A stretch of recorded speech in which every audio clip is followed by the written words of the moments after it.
अंमली पदार्थ विरोधी कारवाई पथकाने धडाकेबाज कारवाई करत 12.68 किलो गांजासह 4,14,600 रुपयांचा मुद्देमाल जप्त केलाय.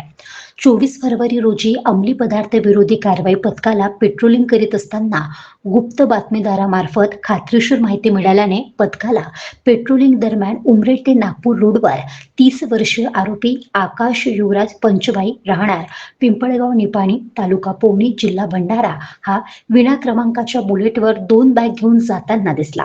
पोलिसांनी पाठलाग केला असता त्याने पळ काढण्याचा प्रयत्न केल्याने पोलिसांचा संशय बळावला.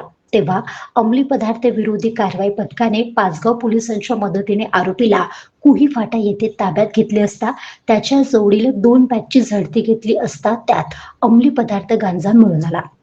12.68 किलोग्राम गांजा, किंमत 2,53,600 रुपये, विना क्रमांकाची मोटरसायकल आणि मोबाईल असा एकूण 4,14,600 रुपयांचा मुद्देमाल जप्त करण्यात आला.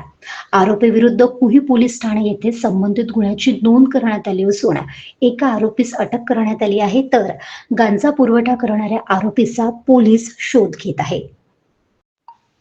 सदरची कामगिरी पोलीस अधीक्षक नागपूर ग्रामीण हर्ष पोद्दार यांच्या मार्गदर्शनाखाली अप्पर पोलीस अधीक्षक अनिल मस्के, उपविभागीय पोलीस अधिकारी वृष्टी जैन, उपविभाग उमरेड यांच्या मार्गदर्शनाखाली सहाय्यक पोलीस निरीक्षक अजित सिंग देवरे, पोलीस उपनिरीक्षक प्रवीण भिमटे, पोलीस हवालदार प्रवीण देव्हारे, प्रकाश ढोके, अमृत किंगे, पोलीस नाईक अमोल नागरे, पोलीस कॉन्स्टेबल अनिल करडखेले, तुषार गजबिये, अविनाश तोडसाम, अंमली पदार्थ विरोधी पथक नागपूर ग्रामीण यांनी केली आहे.